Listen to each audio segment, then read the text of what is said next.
This is Cerebral Cinema. Movies of the mind.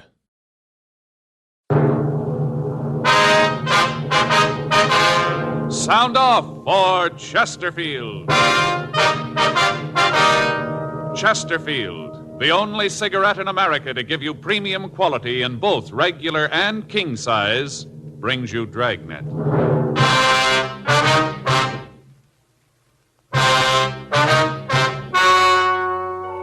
Ladies and gentlemen, the story you are about to hear is true. The names have been changed to protect the innocent.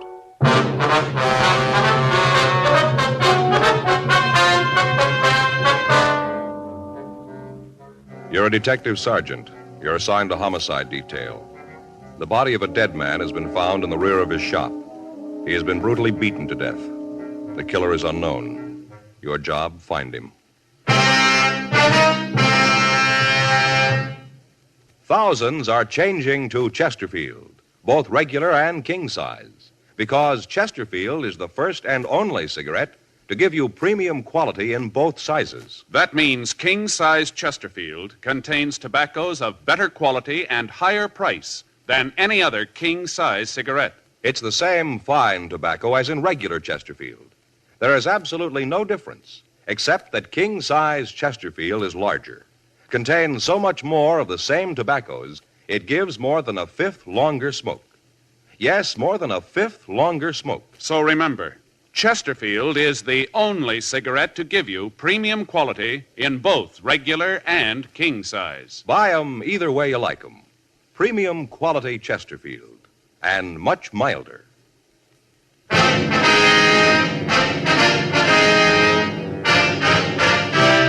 Dragnet, the documented drama of an actual crime. For the next 30 minutes, in cooperation with the Los Angeles Police Department, you will travel step by step on the side of the law through an actual case transcribed from official police files. From beginning to end, from crime to punishment, Dragnet is the story of your police force in action. It was Monday, July 5th. It was hot in Los Angeles. We were working the day watch out of homicide detail. My partner's Frank Smith. The boss is Captain Lorman. My name's Friday. It was 7:58 a.m. when I got to room 42. Homicide. That you, Joe? Yeah. How's it going? Don't ask me. What's the matter? Went to the beach yesterday. Got so sunburned I could hardly sleep last night. I'm just miserable, Joe. It's going to be a week before I can wear a shirt without feeling I got army blanket on. Well, can't you get something for it? Something to make it feel a little better anyway? Don't bring that up either. What's that? If you've got any homemade remedies for sunburn, keep them to yourself. I've had them for now. Yeah, why? What's the matter? Like I said, we went to the beach yesterday. Beautiful day. Faye fixed up a lunch, sandwiches, potato salad, deviled eggs, all that stuff. Yeah, I know. We went down to Castle Rock, you know, down the highway. Yeah. Just had a ball. Just great. Kids played in the water, and then when it got dark, we had a few 4th of July things for them. You know, sparklers, stuff like that. Mm-hmm. I got home, and I started to feel it. What, the sunburn? Yeah. Back feels like it's on fire, Joe. Legs feel like I got them in hot oil. Believe me, it's terrible. Took off my shirt, pants at home, just sitting there in my shorts. I was trying to figure out some way to stop the burning, you know. Yeah. Well, it happened. In comes Armand. Well, that's your brother-in-law, huh? Yeah. He's read in some magazine where tea is the stuff for burns. Right away, he starts brewing tea. Tea? Yeah. And you drink? Yeah. Tells me to lay down on the floor, right flat on my stomach. I was feeling so miserable, I'd have done anything to get rid of the feeling, so I did just lay there. And he starts putting tea leaves all up and down my back of my legs, and, well, felt real good at first, kind of cool, you know. Yeah. And all this time you're laying on your stomach there. Yeah, right in the middle of the living room floor. He put papers down first, you know, so the tea wouldn't drip all over the floor. Well, you brew this stuff first. Yeah, and then they put the tea leaves on me, but then the tea leaves started to dry. They crinkled all up, and the pain came back. Just miserable, Joe. Well, did it do any good at all? I don't know. They finally took it off and put some kind of ointment on my back. Helped a little. Had to sleep on my stomach all night. Couldn't turn over. I just lay real still. Once in a while, I'd fall asleep and roll over, and wow, I'd wake right up with the pain. I tell you, Joe, I didn't sleep at all. Not a wink. Yeah, I know what you mean. I don't see what you're blaming Armand for. Seems like he did try to help you out, though. Oh, sure, he tried. Whole thing was his fault. If he'd kept his big mouth shut, everything would have been all right. How'd he figure that? A picnic. Was his idea, Joe. It's a hot shot. I'll get it. What is it? Killing down on Bixel.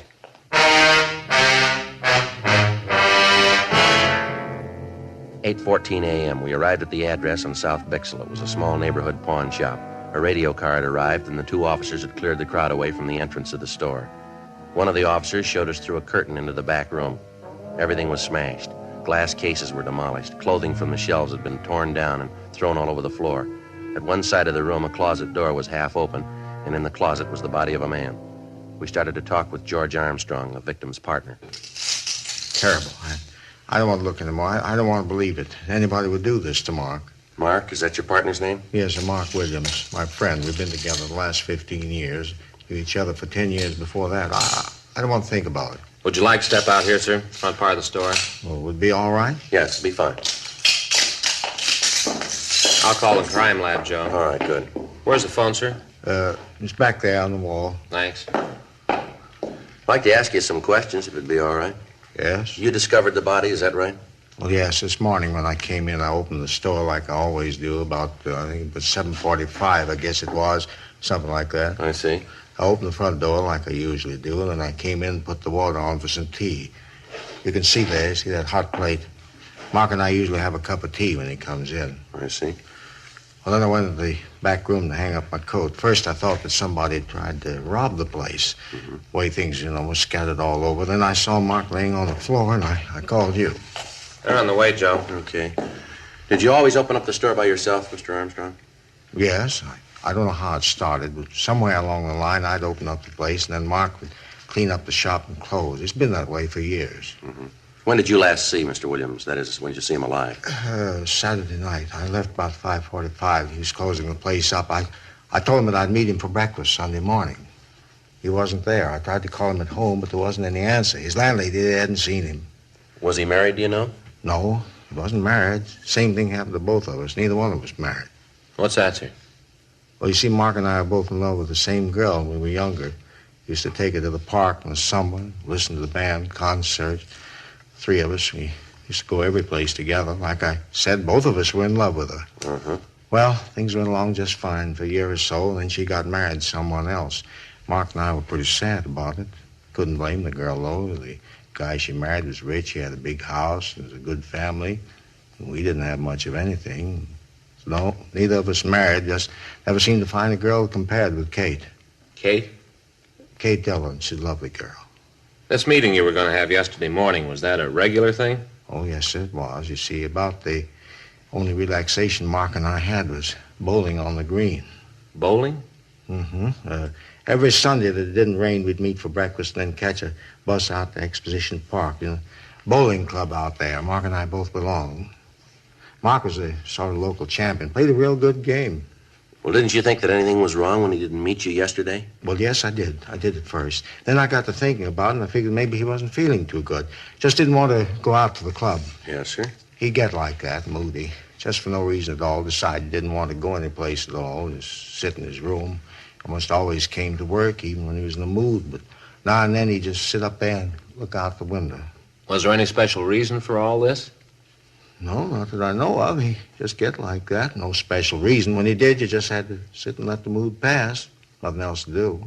I see. Well, did Mr. Williams have any enemies that you'd know of, anyone at all that might do a thing like this? No, sir. No one. Was he alone when you left him Saturday night? Yes, he was straightening up the shelves, getting the things in order. But he was all by himself. No one was here. Well, have you ever had any trouble with anyone in the neighborhood lately? Somebody who might have been looking for trouble, maybe? Well, Sergeant, most of our customers have trouble. Well, yes, sir, but about how much money was on the premises when you left? Maybe $1,500. Where'd you keep the money? In the safe, right there. You can see for yourself it's all right. Would you mind opening it up just to be sure? Well, if you want me to, but I'm sure everything's okay. If you wouldn't mind, sir. Okay.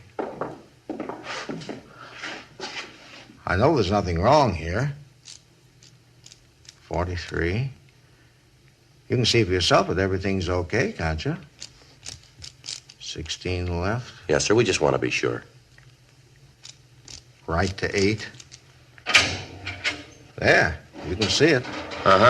Is the money kept in that strong box? Yes, sir.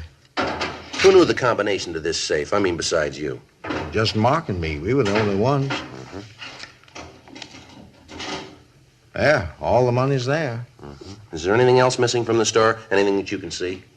Well, Sergeant, look around you. If there was anything, how could I tell? I'd have to take a complete inventory. Well, what difference does it make? How's it going to help Mark? Well, it's pretty important we find out why he was killed the way he was, sir. A beating and all. If you'd look around, you might be able to come up with something. Oh, all right, I'll look around, but I tell you, I don't think there's anything gone. All right, if you just do that, we'll look over the back room for you, all right?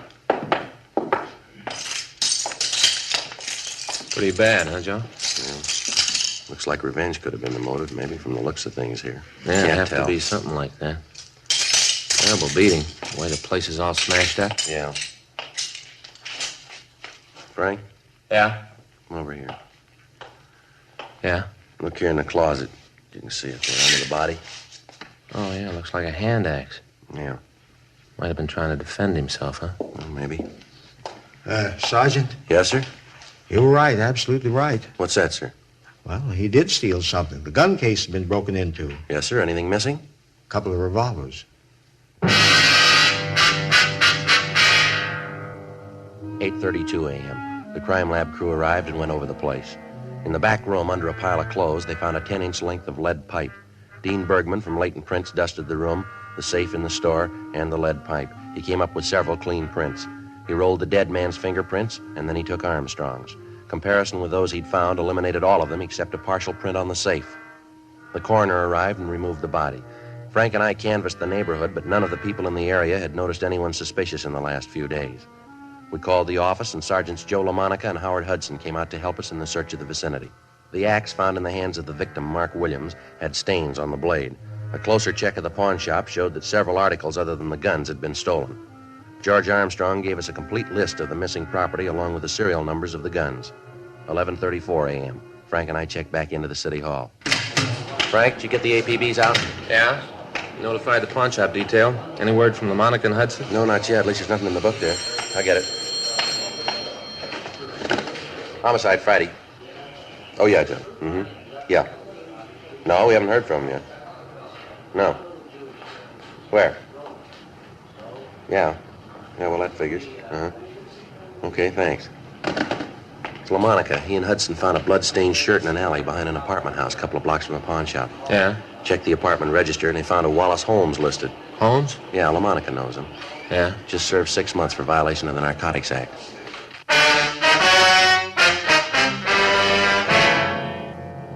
"12:02 p.m. We ran the name Wallace Holmes through R&I. He had a record dating back almost 10 years. He'd been arrested twice for violation of the state health and safety code and once on suspicion of 211 PC. We talked to the neighbors in the apartment building where he lived, but they told us that Holmes had been in bed with a bad cold for the past 3 days. Several of them had taken him food on occasion and stated positively that he could not have left the apartment. Bergman checked his fingerprints against those we'd found at the pawn shop. There was no make. A stakeout was placed on the building. 2:15 p.m. We checked by the crime lab to see if Ray Pinker had finished the tests on the physical evidence that he'd collected at the murder scene. Looks like the lead pipe. Can you tell us anything about the killer? Nothing except he's WMA. How about the other bloodstains, Ray? Test out type O, victim's type B. Well, figures that he managed to hit the killer with the axe then, huh? Possible. How about the shirt? You find anything on it? We haven't finished the tests on the dust particles we found in the pockets yet. Precipitant test shows it's human blood. Haven't had a chance to group it yet. How about any laundry markings? Anything there, Ray? I was just about to check it. Spread it out here. You want to get those lights, Frank? Yeah, I'll go. Turn on this fluorescent. Yeah. There's a laundry marking here. Yeah. Looks like RJ. Is that right? And there's a number there, too, and there's... 769-02. Anything else, Ray? Looks like that's about it. What laundry, would you know? Yeah, I think so. Marking's the same type as Consolidated Central Laundry uses. It's a big place out on Pico. Mm-hmm. Handle cleaning for a lot of small neighborhood places in town. I can give you the address. Okay, anything else? Oh, I had a 15 neck and a 33 sleeve. Average size, not much help, huh? Maybe I can give you some more when I get through the dust particles in the pockets. Yeah, okay. Wish we had a little more to go on. Well, you got a piece of lead pipe, a stained shirt, and an axe that looks like it's been recently used. Yeah. They all connect somewhere along the line. Yeah, all we got to do is find out where. 2:58 p.m. Frank and I drove out to the Consolidated Central Laundry. We talked to the manager, and he looked through the files. He was able to tell us that the shirt had been laundered at a small cleaning place on South Hill. He gave us the address, and Frank and I drove over. We talked to the manager of the shop. Uh-huh. Yeah, it's our number, all right. Yes, sir. Would it be possible for you to tell us who owns the shirt? Yeah, I'll look it up in the book. Let's see, RJ 769-02. That's right. Let's see, 642. 98-7. Yeah, here it is. John Dunlap, address out on 3rd Street. Say, what do you want to know about the shirt for? Dunlap done something? Oh, we're just conducting an investigation here. Oh. Wonder if you'd describe this Dunlap for us. Oh, sure. I've known John for years. Been bringing his things in here for at least 8, maybe 9 years. Could you give us a description of him, you think? Yeah, Johnny's about my size, maybe 5'11". Weighs about 180. How about his coloring? Huh? His coloring. Is he dark or light complected? Oh, yeah. Well, I guess you'd say maybe sort of medium. Yeah, medium. Does he have any marks or scars on him? Anything unusual about him? Well, if you asked me that yesterday, I'd have said no. How's that? Well, up till this morning. John came in this morning, and there was nothing that made him stand out up till then. He must have had an accident over the weekend, I guess. I don't understand. Came in this morning, his face was all scratched up.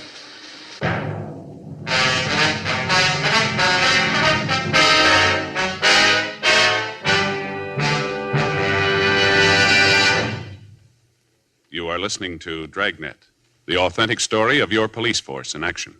We like to give the facts about Chesterfield so you can be your own judge. Chesterfield is the first and only cigarette to give you premium quality in both regular and king size. Chesterfield is the first and only cigarette to tell you what it's made of. The world's best tobaccos. Kept tasty and fresh by pure and costly moistening agents. The best that money can buy. And Chesterfield cigarette paper is of the highest purity. Now, Chesterfield is the first cigarette to present this scientific evidence on the effects of smoking. A medical specialist is making regular bi-monthly examinations of a group of people from various walks of life. 45% of this group have smoked Chesterfield for an average of over 10 years. After 8 months, the medical specialist reports that he observed no adverse effects on the nose, throat, and sinuses of the group from smoking Chesterfield. I'd say that means real mildness. Either way you like them, regular or king size, you'll find premium quality Chesterfields much milder.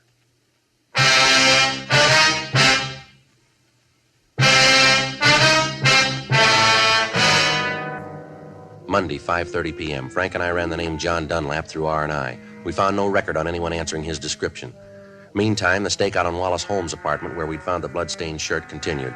Ray Pinker had finished the test on the shirt and found that most of the blood on it was type B. However, there were also small traces of type O. The tests on the dust particles found in the pockets of the shirt netted us nothing.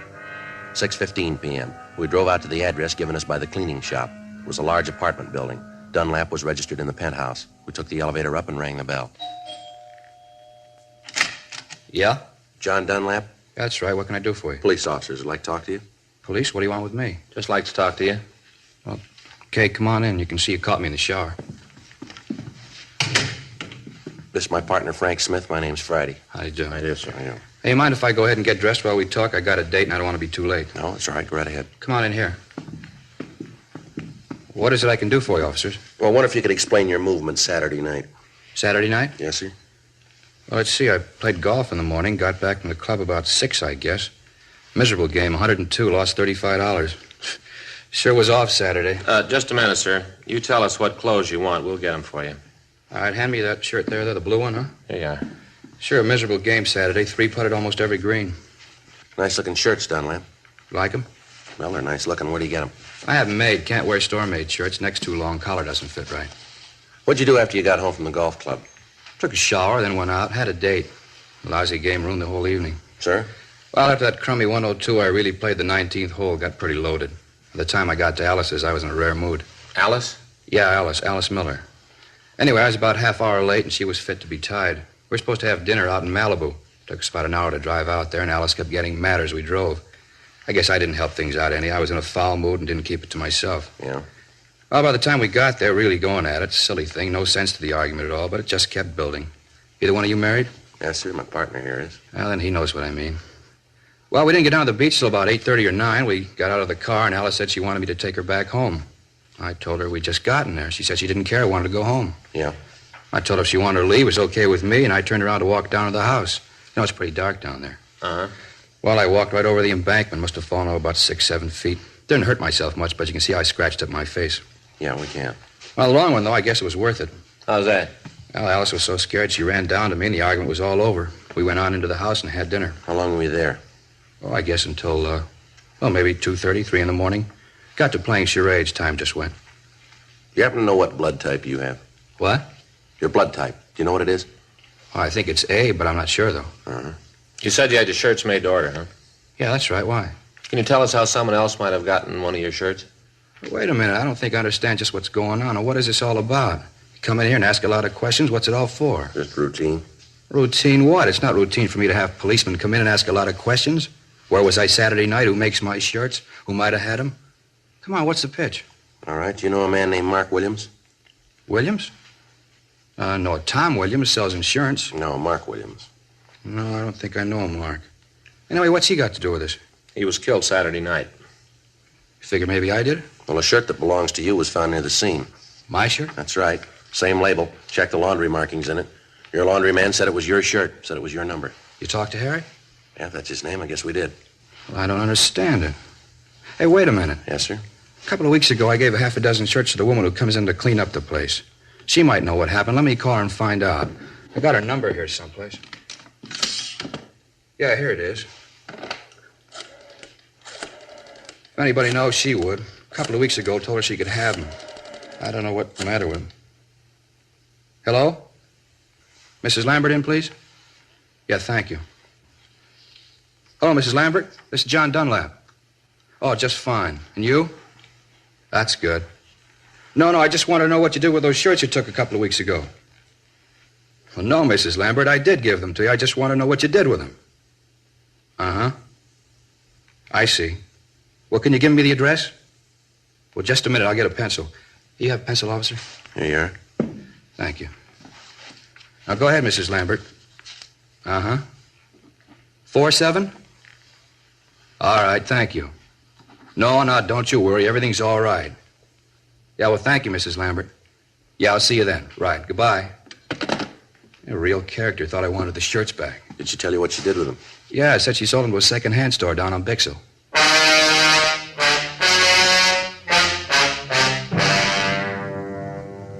$7:20 p.m. We drove over to talk to the cleaning woman. She gave us the same story that we'd gotten from John Dunlap. We went over to the second-hand store, but it was closed. The stakeout on the apartment continued. The body had been posted, and the coroner told us that Williams had been killed at approximately midnight on Saturday night. That would allow 2 hours on either side, making it possible for the murder to take place between 10 p.m. and 2 a.m. Frank and I checked out of the office and went home. The following morning, Tuesday, July 6th at 8:17 p.m., we checked the second-hand store where the shirts had been sold. The dealer told us that he remembered the shirts. He said that he'd bought 5 of them and had only sold 1. He was able to give us a fair description of the man he'd sold the shirt to. He went on to say that he'd heard that the man was a user of narcotics. We ran the name he gave us, Fred Harris, through R&I. He had a record of violation of the State Narcotic Act. We got out an APB and a local bulletin on him. We called Narcotics Division and notified them that we wanted Harris as a suspect. We checked the address listed on his record, but we found that he'd moved and left no forwarding address. 2 days went by. We ran down all leads, but we were able to come up with nothing new. Thursday, July 8th, 8:30 a.m. Frank and I checked back into the squad room. Well, there's another one that didn't go anyplace. Yeah, well, he's got to be someplace. I get it. Homicide Friday. Oh, yeah, Joe. Mm-hmm. Yeah. Well, how soon will you be here? All right. Okay, right. Anything? Well, Monica and Hudson, they just picked Harris up.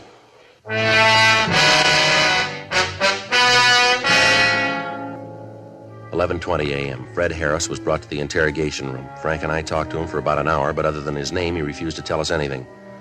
We tried to lead him out. We talked about his family, about sports, food, everything we could think of. None of it worked. Harris remained sullen and uncooperative. 1:46 p.m. How about some lunch, Joe? Yeah, I guess so. Harris? No, thanks. Well, you suit yourself. What do you want, Joe? Oh, ham on rye, all right. Get some coffee, too, huh? Okay. You sure, Harris? You don't want anything to eat? No, I told you. Okay. All right if I smoke? Yeah, go ahead.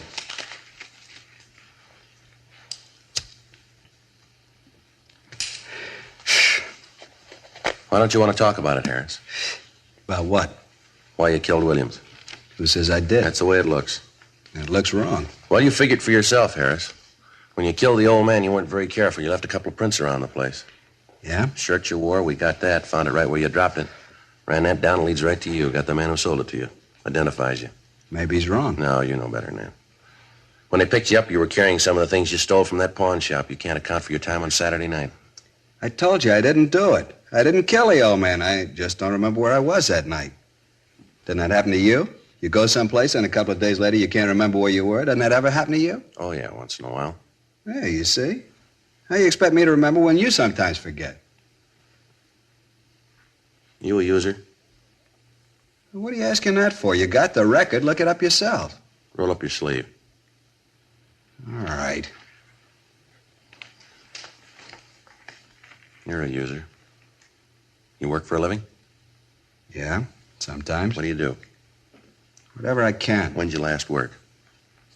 A couple of weeks ago. You haven't worked since then, huh? No. Where'd you get that stuff they found on you? I don't know. Must have bought it. Any idea where? No. You bought the stuff and you don't know where. That what you want me to believe? Believe what you want. I don't care. Well, here's what I believe. You tell me if I'm wrong. I think you went to the old man's pawn shop about closing time on Saturday night. You had a big yen on and no money to make a connection. You tried to rob the old man. He didn't like it and you killed him. You killed him with that hunk of lead pipe we found, the one with your fingerprints all over it. Then you tried to get the safe open and you couldn't. So you wiped it clean, grabbed what you could carry, and you ran out of the store. A couple of blocks away, you calmed down and took a look at yourself. You threw that shirt in the ash can, then you went up to Wallace Holmes' apartment to try to make a connection, didn't you? He tell you all that? No. Now, come on, how about it? Holmes tell you that? Now, look, you're a little mixed up, aren't you? You just answer, you don't ask. Sure, he told you. You never found out if he did. My big pal, Wallace Holmes. After all I'd done for him. If I had a nickel for every pop I shared with that bum and he cops out on me, he blabs everything to you. The one guy I'd have done anything for. Give the guy the shirt off your back, and this is the thanks I get. Well, that's your big trouble, Harris. What do you mean? You ought to hang on to your shirts.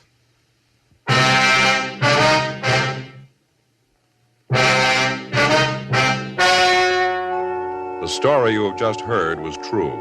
The names were changed to protect the innocent. On November 15th, trial was held in Department 86, Superior Court of the State of California, in and for the County of Los Angeles. In a moment, the results of that trial. Now, here is our star, Jack Webb. Thank you, George Fenneman. Friends, again this year, Chesterfield has asked me to remind you to see your own neighborhood cigarette dealer first about your Christmas shopping problems. Among many wonderful gift ideas, he's featuring the gift of the year, the Chesterfield Christmas carton. Now, to my way of thinking, it's the ideal gift because Chesterfield is the only premium quality cigarette available to you shoppers in both regular and king size. Either way, regular or king size, they're a wonderful smoke and they make fine Christmas gifts. Get them from your dealer. Premium quality Chesterfields.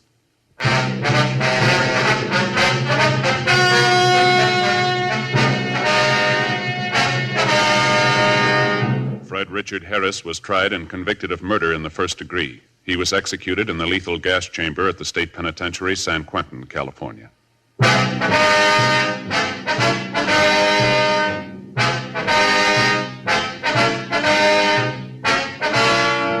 You have just heard Dragnet, a series of authentic cases from official files. Technical advice comes from the Office of Chief of Police W.H. Parker, Los Angeles Police Department. Technical advisors, Captain Jack Donahoe, Sergeant Marty Wynn, Sergeant Vance Brasher. Heard tonight were Ben Alexander, Vic Rodman, Olin Soule. Script by John Robinson. Music by Walter Schumann. Hal Gibney speaking. Sound off for Chesterfields. Either way you like them, regular or king size, you'll find premium quality Chesterfields much milder. Chesterfield has brought you Dragnet, transcribed from Los Angeles.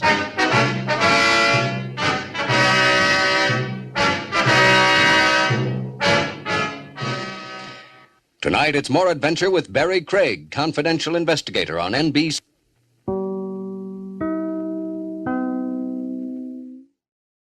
Cerebral Cinema hopes you have enjoyed this movie of the mind.